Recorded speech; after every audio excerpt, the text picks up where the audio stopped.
Hey, Facebook family, YouTube subbies. What's up, you guys? Happy Wednesday. Happy Hump Day. Welcome to Sergeant Dorsey Speaks, live at 5 on Facebook. I am just a little bit tardy, you guys, because can I just tell you, my ass is dragging like a bumblebee right now. I am so tired. Hey, Facebook family. Oh wow. YouTube subbies. See, I'm tired because I got I got my cell phone making noise and audio is it's all bad. I haven't been drinking, but I'm probably acting like I have. So just bear with me and give me a moment to try and get this thing set up on my other channels.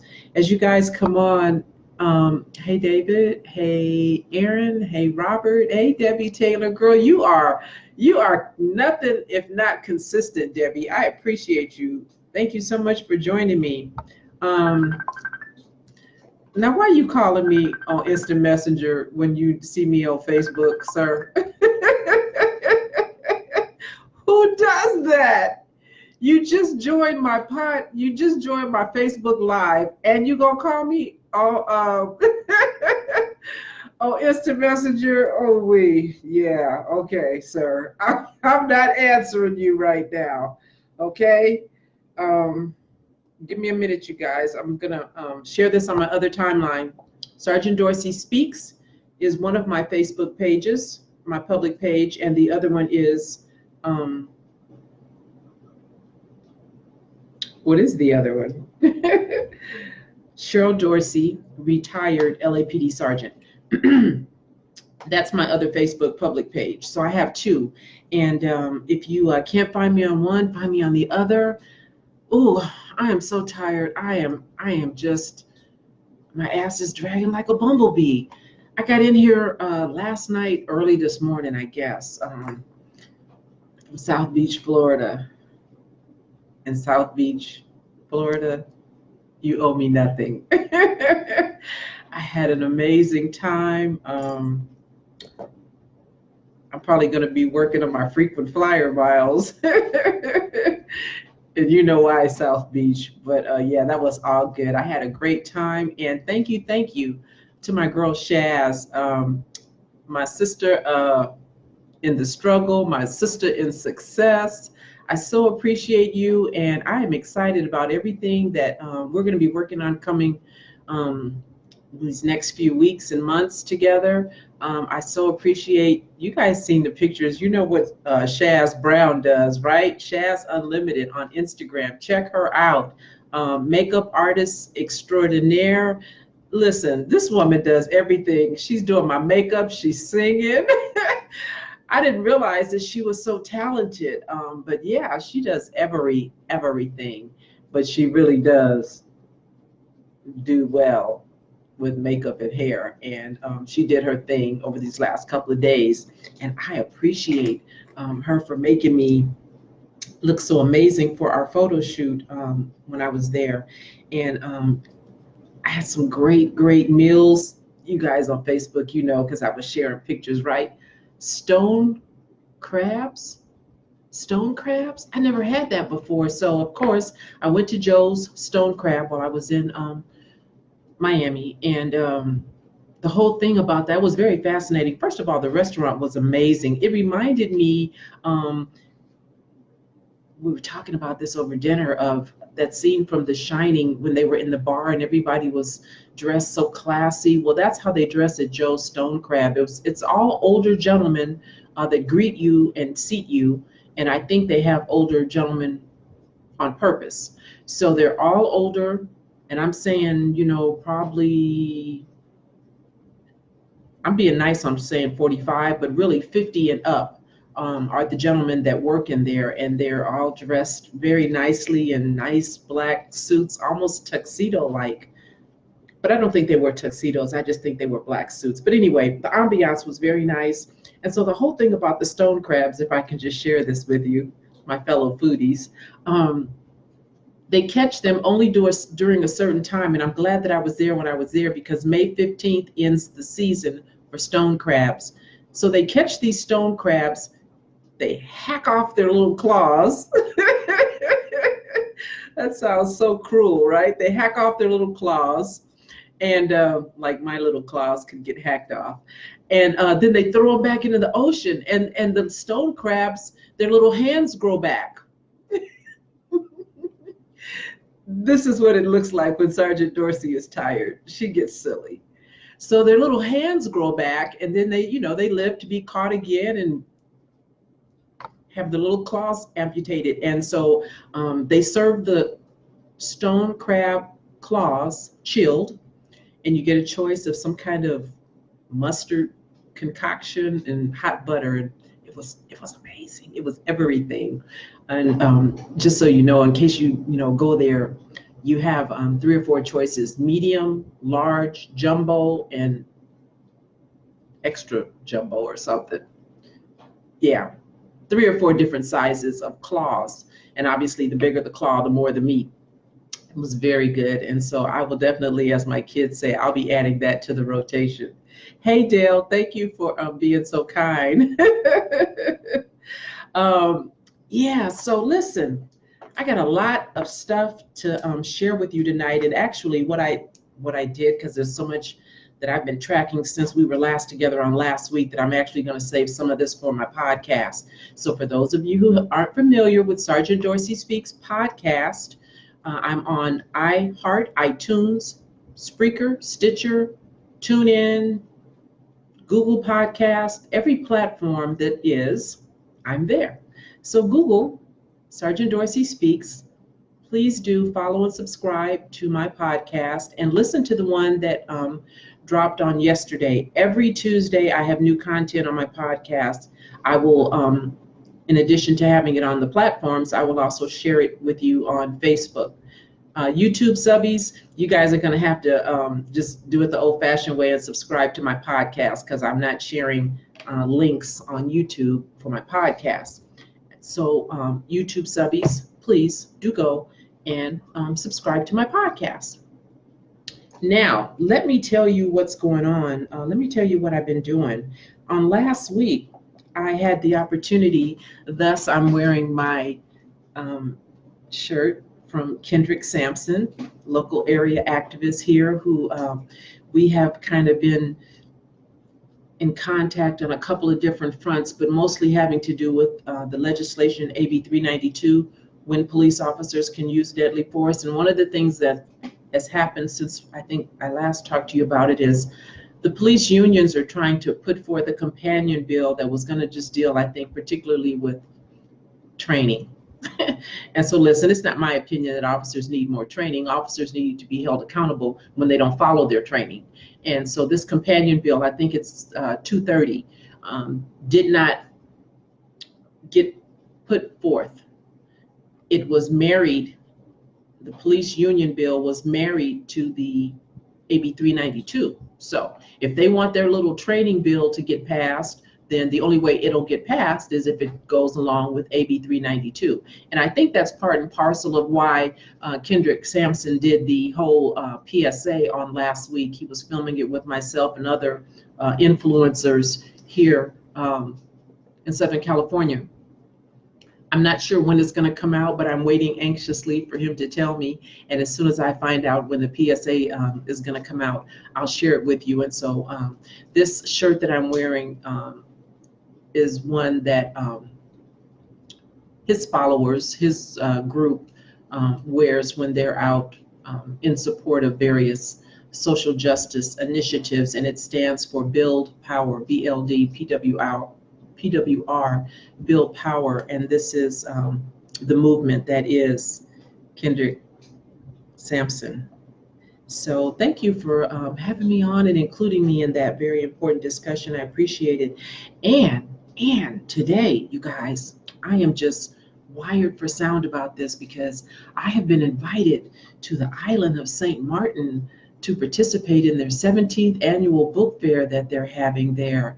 And I am so jazzed about, number one, getting to go to St. Martin, right? Who wouldn't want to do that? But number two, to get to go and share my book with the people over there on the island and talk a little bit about what it is that I do. They will get the benefit of what you guys get to hear every week for the 3 days that I'm going to be there. And so I'll be taking, pictures, and I'm sure that I'll go live because, that's what I do, right? So I'll be going live from St. Martin. It'll be in June. And I'll be sharing that with you as well. So that's kind of what's been going on with me. What's been going on with you? Anybody out there want to share? You can type it to me and let me know what's been going on with you. And if I can see it in my timeline and respond to it, I'd love to. Now, my first story that I want to talk to you about, and again, as you're coming on, share this on your timeline so that others can see. Oh, let me just back up for a minute, because did you guys see the article that I wrote? I'm a contributing writer for a couple of online magazines. LA Progressive is one. Please go to laprogressive.com and support their efforts, as well as EUR Web. EUR Web is another online magazine that I am a contributing writer for. And so, I was feeling a little frisky last week, and I decided to write an article about that whole LAUSD thing that I'm dealing with. And the reason that I did the article is because, I've been kind of poking the bear over there in Albuquerque, New Mexico. That's where Kenneth Bramlett, the former, the asked to leave Inspector General at LAUSD, he was able to bounce right back and get a job over in Albuquerque, New Mexico. And so, just me being me, I wanted to make sure that everybody understood exactly who Kenneth Bramlett was. And so I had been tweeting, because I tell you guys to tweet. So I want you to know that I don't just do things and then don't do it, right? So I was tweeting to the city of Albuquerque. They have a Twitter account. And I tweeted to the city council, and I don't know if it's just city council or the mayor, or if the mayor is on the city council. I don't know how they're structured out there, but nonetheless, I was tweeting to them about Kenneth Bramlett, as well as a couple of radio stations. And I didn't expect them to tell me whether or not, they were going to get at him. I didn't expect that. I guess what I'll have to do is maybe just call his office a couple of times and see if he still answers. But I just decided, you know what, if you guys don't want to give any traction to this very important story, and it is very important, because listen, how do you get to sexually harass, fail to investigate malfeasance and allegations of harassment, discrimination, and retaliation, Inspector General Kenneth Bramlett at the LAUSD? How do you ignore all that and then you bounce right back and get a job over at Albuquerque, New Mexico? And so, there were some articles that I came across, and it was saying how he went to a city council meeting and he was touting his credentials from LAUSD. And so I knew there were some credentials he didn't share. So I shared them in my blog. And those of you that are on Facebook, you can probably see the link in the last couple of days to my article on LAUSD. But for any of you who haven't seen it, all you really have to do, and for anybody who wants to know, all you have to do is just Google Cheryl Dorsey, LAUSD, and then just for good measure, toss in the name Frank Kabibi, Cabibi, or Kenneth Bramlett, Bramlett, and all of the articles that I've written about him will pop up, as well as some very detailed and very specific charges that were made by an enterprising young journalist named Kyle Stokes. He has done an amazing job of really articulating in print what those two characters were up to. And so between Kyle and me, ooh wee. And you guys know, because I've told you this before, hang on, where is it? Oh, I'm sorry. So you guys know, I told you I wrote a book about the LAUSD, right? Black and Blue, the creation of a whistleblower. So this talks a little bit about my time on LAPD when I had gone through, some issues with harassment and retaliation by my commanding officer. I can't really talk about that one too much because they got me. They had me sign a stipulation at the LAPD, so I couldn't really talk too much about that civil suit other than to say, thank you, LAPD. But I can talk about LAUSD, and boy, do I. So eventually, this book will be made available, The Creation of a Whistleblower. Now, it's not available right now because I'm not going to tip my hand, and I'm not going to let them know what it is that I'm bringing to the party July 18th when this civil suit starts. But be on the lookout for The Creation of a Whistleblower, because I will tell you how to be effective when you are being ignored by your employer with regards to being discriminated against and retaliated against. And I've had a couple of people reach out to me, like people do from time to time, and say, hey, I think I've got a situation. I think I'm being discriminated against, and I want to run something by you. If you have an issue and you want to share something with me and you want to know maybe what should your next steps be, I'm not an attorney, but I'll just tell you what I did. And I don't know if it's going to work for me yet, because we haven't gone to trial and they haven't wanted to settle, or they haven't offered to settle yet. But, if they don't want to settle, that works for me, because truthfully, LAUSD, I know you guys are listening. Sarah Zamora, Melinda LaDuff Menifee, they're on Facebook with me. So they monitor me and they report back to the school district what I'm doing. So listen, Sarah, what will happen is if the school district wants to settle with me before this little gem goes to print, I've shared this with my attorney, and so it's not a big deal. It's not a secret, because my attorney's been talking to the school district attorney, and what I have said to them is that in order for me to settle, I'm going to have to get enough after my attorney gets his cut so that I never have to touch a steering wheel again. So LAUSD is not quite ready to make me never have to touch a steering wheel again. So we're gearing up for July 18th, and I am fired up and ready to go. Because listen, if we go to trial, everything that I'm going to say in that trial will become public record. And I'm just not really sure that LAUSD wants me to get on stand and go public with all the stuff that I'm prepared to go public with. But listen, if you want me to name that tune in 4 notes, I will name that bitch in 3. So yeah. Anyway, okay, I digressed. Let me get to what it is I want to share with you guys. What's been going on in the news in the world of police.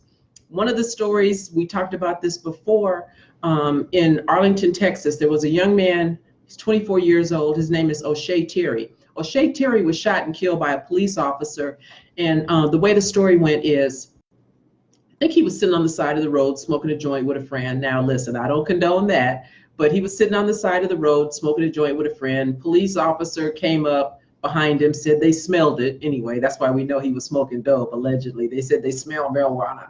So they wanted to confront him, and one of the officers called for a backup. The backup officer comes, and he confronts Mr. Terry on the passenger side. And so Mr. Terry, he's like, yeah, I'm not here for that. So he just starts up his car and he's about to drive off, and he does very slowly. So the officer jumps on the running board of his SUV.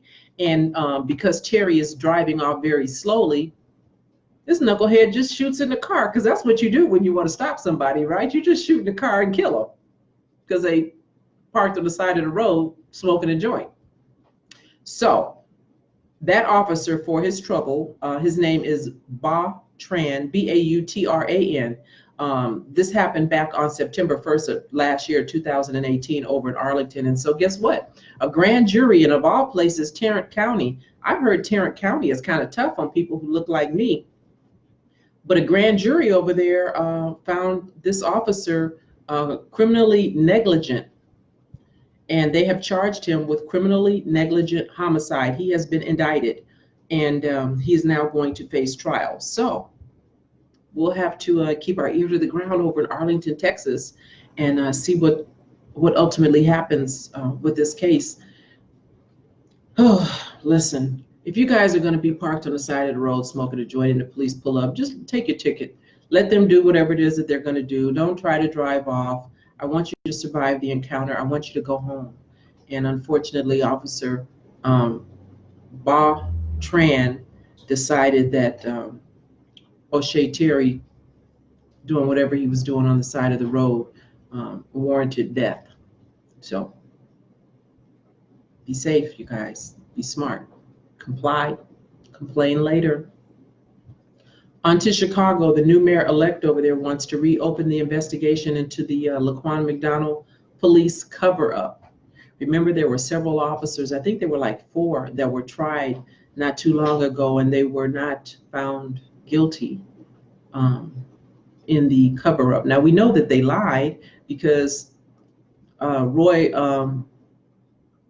no, not Roy Oliver. What is his name? Jason Van Dyke. Jason Van Dyke was convicted and is serving time right now for the shooting of Laquan McDonald. So we know that these officers lied, but nonetheless, the mayor is asking that they reopen the investigation, and that if the term that she used, and I'm not familiar with it, but the term that she used is, she says that if they can't determine if there are no civil rights violations, then they, prosecutors, DOJ, whatever, can bring against the officers a fulsome grand jury report. I'm not familiar with that term, fulsome grand jury report, but nonetheless, that's what the mayor is asking for over there in Chicago. And now here in California, there's an area called Rio Vista, California, and there is an internal affairs investigation underway in Rio Vista. There is video that exists, and I'll just share it with you in case you haven't seen it. This video is of a police officer who slams a woman to the ground, and I mean, he is really pretty aggressive with her. And I'll tell you a little bit about the story in just a minute, as soon as I can get to the link that I want to share with you. So if you haven't seen it, you can see it. What happened was that there was a car that was stopped. It was a traffic stop allegedly, and it was having to do with an unregistered vehicle supposedly. And the people inside the vehicle were fearful. You know, this is Northern California, so you understand why they were fearful. They said that they were trying to produce the paperwork to the officer to show them that the car was properly registered. The officers were refusing to review the paperwork, and so they called family. Family was able to get over there and show up in the midst of this traffic stop. There were 2 women. It was the stepsister of someone in the car, either the driver or whatever, and also the stepmother. Sister and stepmother, I think it is. And so they showed up. Stepsister's name is Cherise Thomas, and the stepmother, her name is Deshauna Payne. So they showed up and they started recording, right? Because isn't it your right to record? Well, it's your right, but you know what? When that happens, sometimes bad things happen, and bad things happened when the family showed up and started recording because the officers didn't want to be recorded. And so they did that old thing that police officers do. They, say you're interfering with my investigation. You're obstructing my investigation. Now, you know that that's not a thing, because how in the hell is somebody standing off to the side recording you, stopping you from screwing over people? It doesn't. But they were already planning to arrest them. So, they were formulating a situation, creating an environment, manufacturing probable cause to arrest these 2 ladies. And then they said, the officers said that that the 2 women, one tried to hit an officer and the other one tried to grab another officer. And that's when this officer Daly tackled Cherise Thomas. He tackled her to the ground.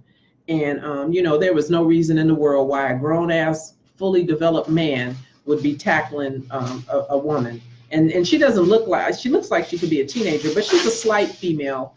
And anyway, he tackled her to the ground. And so now there's an internal affairs investigation. And what I'm finding out from reading about this Rio Vista area is that they have a history of police abuse and excessive force and claims of misconduct. There was a lady by the name of Catherine Jenkins.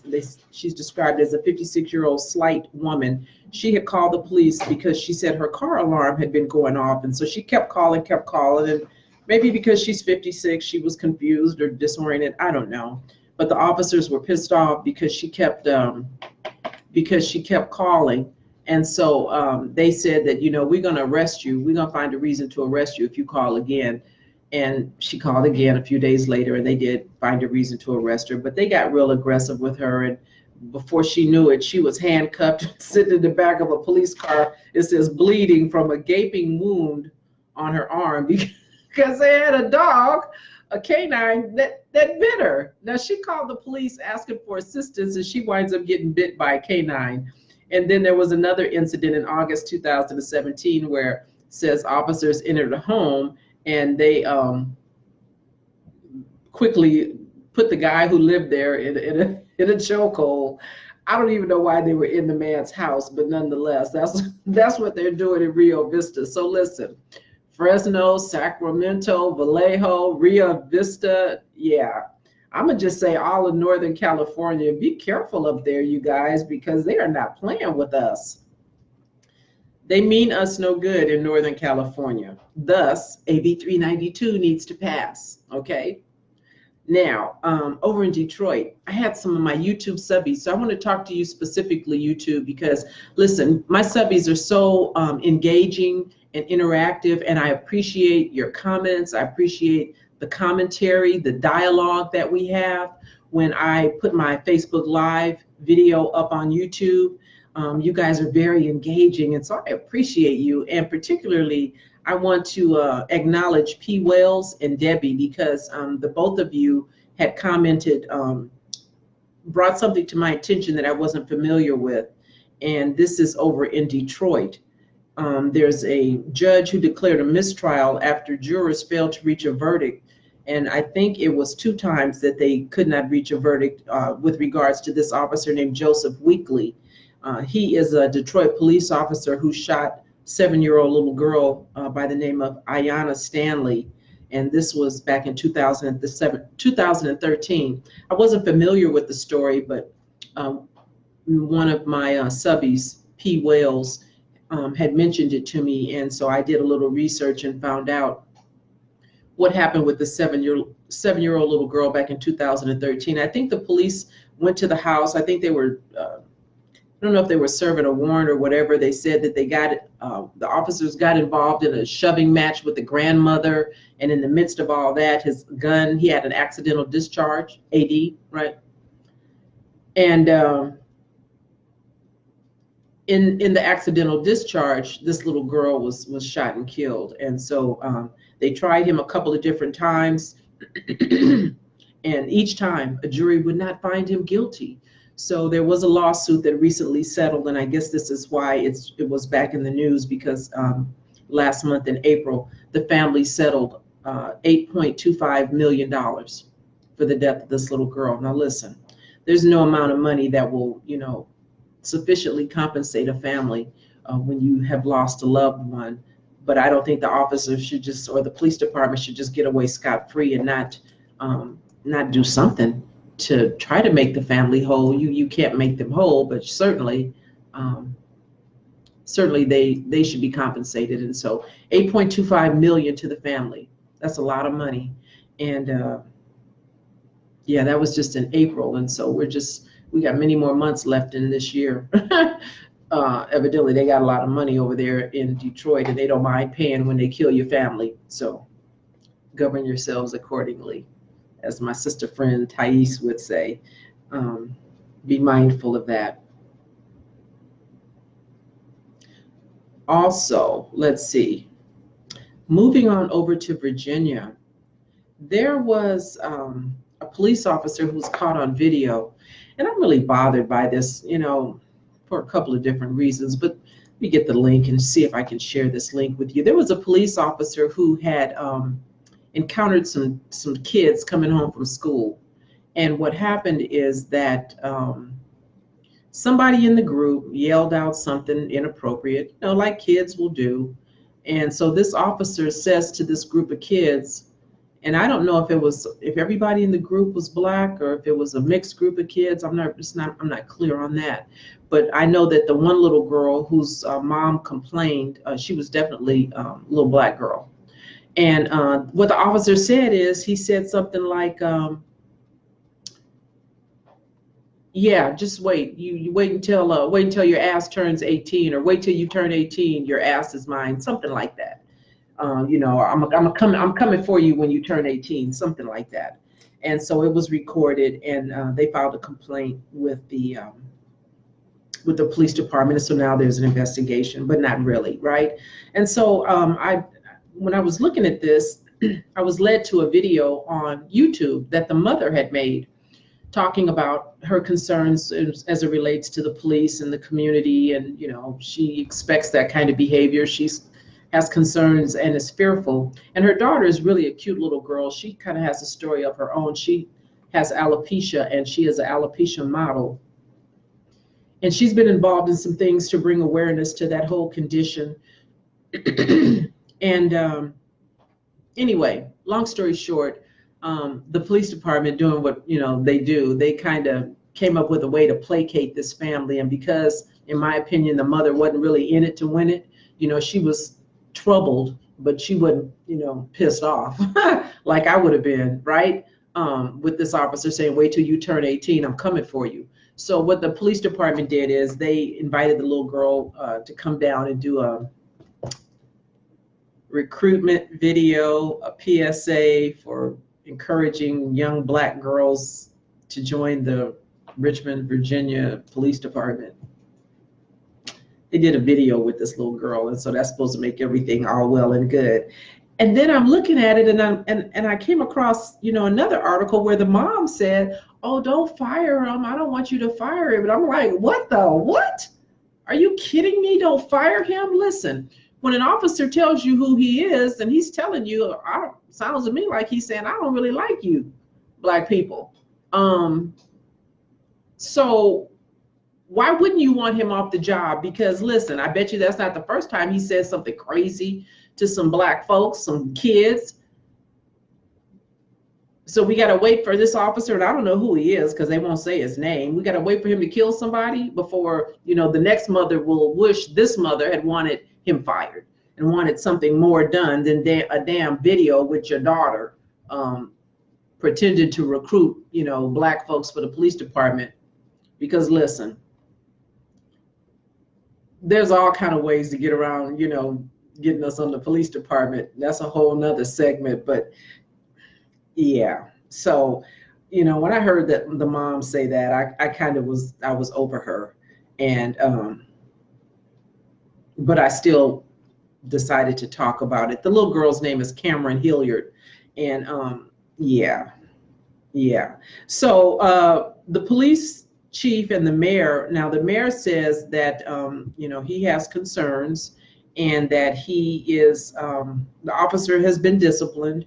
Now, initially they said they wouldn't say how he was disciplined, but later on I read somewhere where they said he was given a reprimand and training, additional training.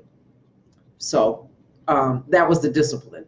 But in their public persona, the mayor, his mayor is LeVar Stoney, said that he trusted the department to conduct a quick, and I'm sure it was quick, a quick and thorough investigation and then respond accordingly.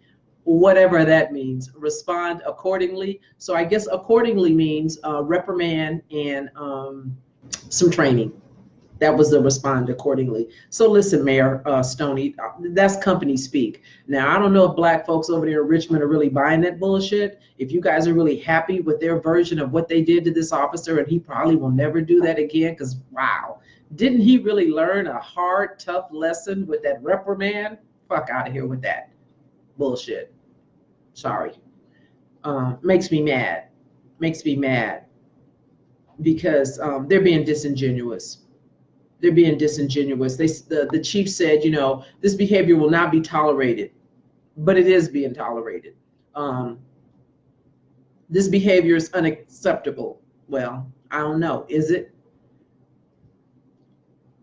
NAACP said that they're investigating the incident and they conclude that the officer should be reprimanded and take cultural and take cultural sensitivity classes. That's the NAACP, y'all, over there in Richmond, Virginia. They're happy. They're happy with this reprimand and cultural sensitivity class. And they think that other officers should do the same thing. Okay, so we just gonna let them, we're gonna give them a pass, right, over there in Richmond, Virginia. So Black people in Richmond, there's an officer over there who's waiting for your babies to turn 18 so he can come get them, whatever that means. Just know that. And when he comes and gets them, and I'll try and see if they'll put his name out there because they're being very guarded. So evidently, in my mind, this isn't so unacceptable, and they're not so bothered by it because they're more concerned about protecting him and his identity. So when he does kill somebody, we won't be able to recall this incident and say, well, duh, who's surprised? Because he said he was coming for our babies when they turn 18.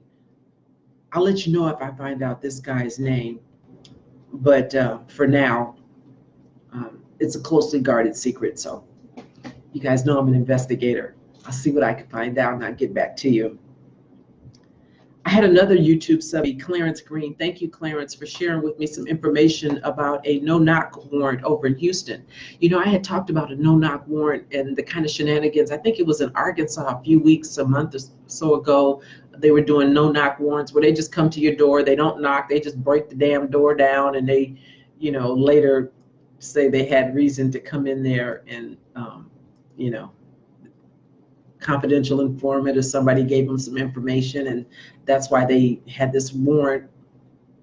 Yeah, well, they're doing it in Houston. So they had this no-knock warrant, and what happened is there was a police officer, 54 years old, named Cheryl Dorsey, and he was one of 4 members on this drug team. And so what Mr. Goins did is he lied and said he had a confidential informant that went into this house and had bought some, I think it was black tar heroin, and he got a no-knock warrant. And then he went with this no-knock warrant to the house, and they just busted in the door like crazy asses. And the people that lived in there were startled, as you might imagine. You're sitting at home, and somebody just busts through your door. Well, the people who lived there, they had guns too.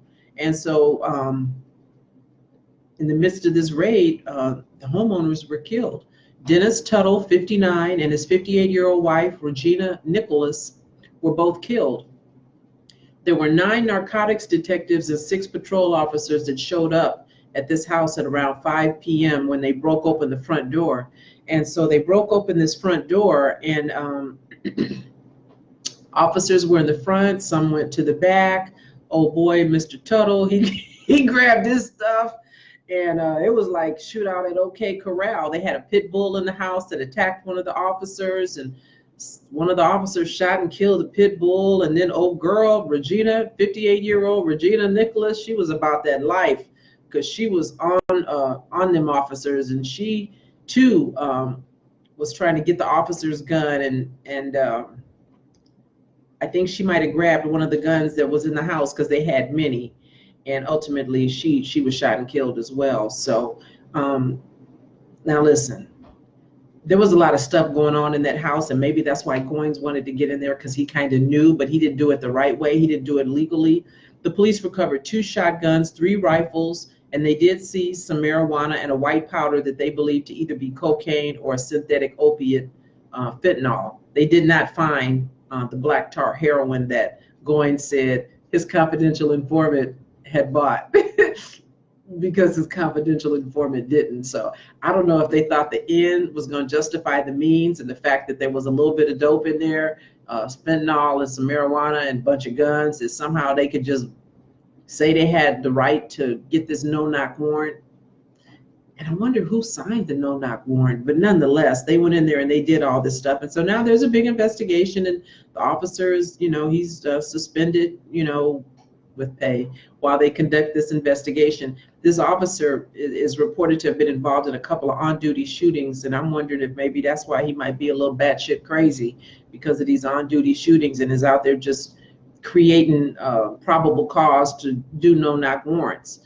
This was not, I don't think this was the first time that this officer lied on an affidavit. But now that Internal Affairs is involved, what they are finding out is that the confidential informant he said he used to justify going into this particular residence denied being involved. So when they confronted him, he said, "Oh, my bad." It wasn't that informant. It was this informant. So then they went to the other informant, and he said, "No, not me. I wasn't involved in that either." So then they talked to every confidential informant that this narcotics detective has used. And guess what? Nobody has ever been involved in any kind of a transaction, purchase of narcotics at the home of these people. So I don't know what's going to happen at the end of the day. You know, there's going to be a civil lawsuit, right? You know that's coming. So I'll report back when I hear more, as they let us know. Different story. Talked a little bit about this on my Facebook page, but I'm just going to say it again because on the heels of the Nipsey Hussle situation, and it was reported that his sister is now trying to get custody of his daughter. And listen, the first thing that comes to my mind is, well, where's the mother? And how come all of a sudden the mother is not responsible enough to take care of this little girl? Because the little girl comes with money, right? Now, I'm not saying that the sister is thirsty and she's trying to pull a fast one, but really, if you guys watched any of the funeral, I did, you saw his little sister talk about how she was kind of in a bad way, and she, Nipsey helped her out. So now all of a sudden you want to take this little girl from her mother and you want to raise her? Really? Because you want those checks? Listen, family, handle your business. Handle your business. We also heard reports, but now I'm seeing something different. Now I'm seeing that maybe there was a will, some kind of a living trust for, what's the name who just died? Singleton, John Singleton. It was reported initially that there was some consternation between the family, mom and dad, kids versus mom. You need to have, at the very least, you need to have for sure a medical directive, so that if something were to happen to you and you become incapacitated, you have someone that you trust who can speak to whether or not you want to be kept on life support and stuff like that. So we got 2 back-to-back incidences where there's probably a lot more going on besides just dealing with the loss of a loved one and the grief, because maybe people didn't take care of business. So take care of your business. Who remembers the Jenna 6? Do you guys remember the Jenna 6? Hey, Daniel, so out of respect for me, you're going to refrain from your comments. Listen, dude, I'm not thin-skinned, so go ahead and comment away. I'm curious to know whatever it is that's causing you some angst, sir. If you want to say it, I'll certainly respond to it. And I don't think whatever you're going to say is going to be a direct hit on me. So don't bite your tongue. We family, right? Let me know what you all caught up in your feelings about, sir. Let me know. Remember the Jenna 6? Back in, when was that? Oof. When was the case of the Jenna 6? I'm going to share the link with you, but it was in Louisiana. And what happened is that there was a young man by the name of Theo Shaw.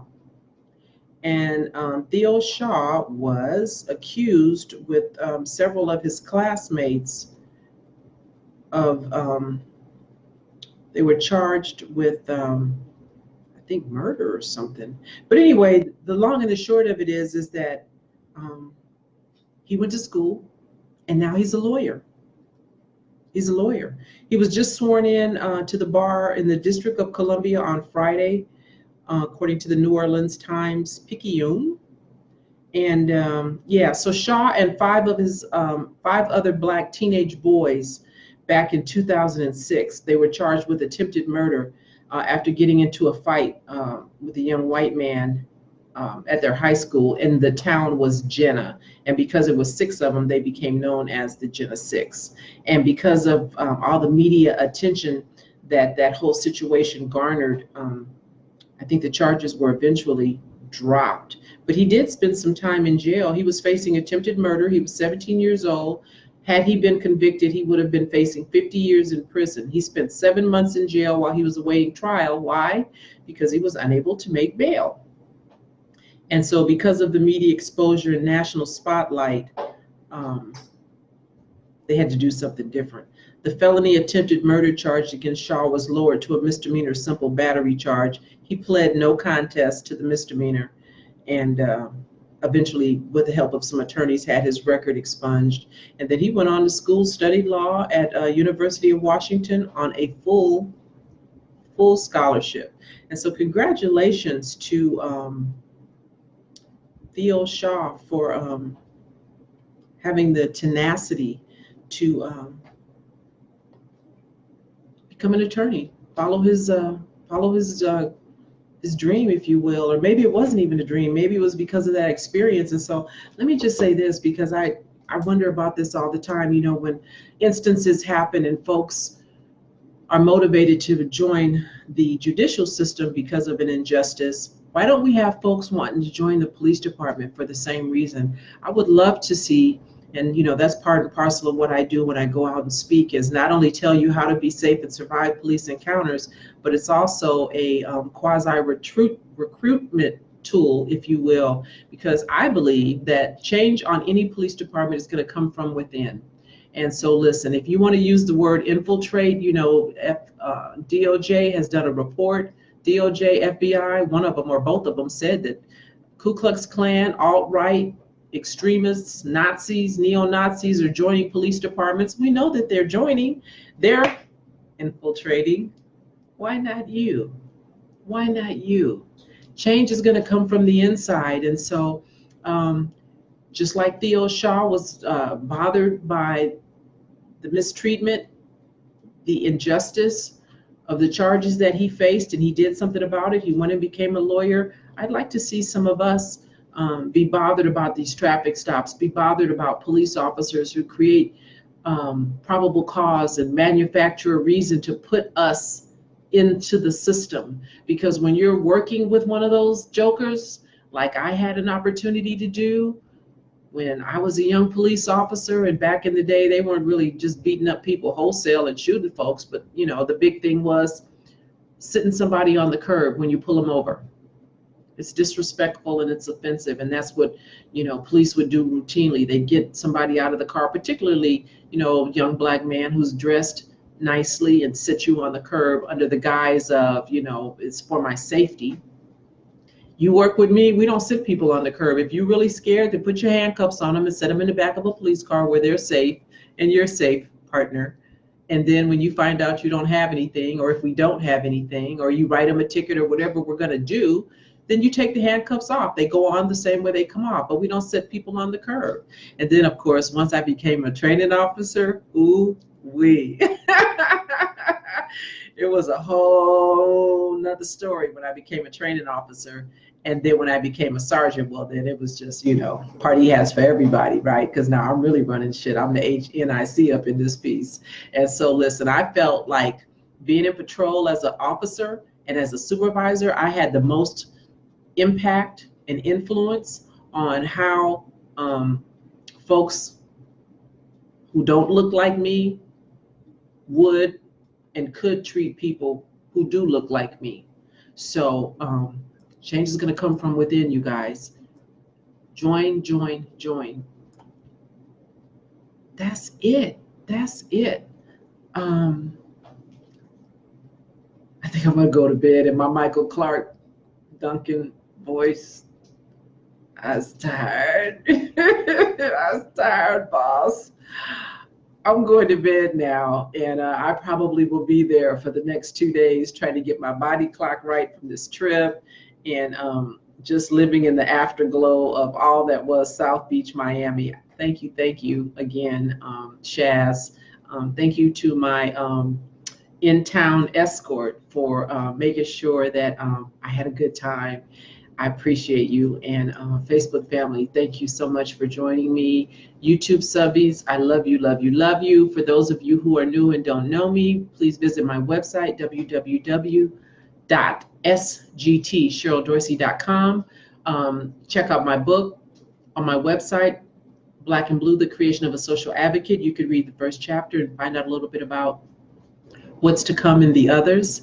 And again, subscribe to my podcast, Sergeant Dorsey Speaks, on the podcast platform of your choice. Like, subscribe, follow, whatever it is, whatever button you could push. Do that on YouTube as well as here on Facebook. And then at the end of the day, ultimately, what I want you to do is hashtag tell a friend. I appreciate you guys. And until next week, you know what's up. Be good. Be safe.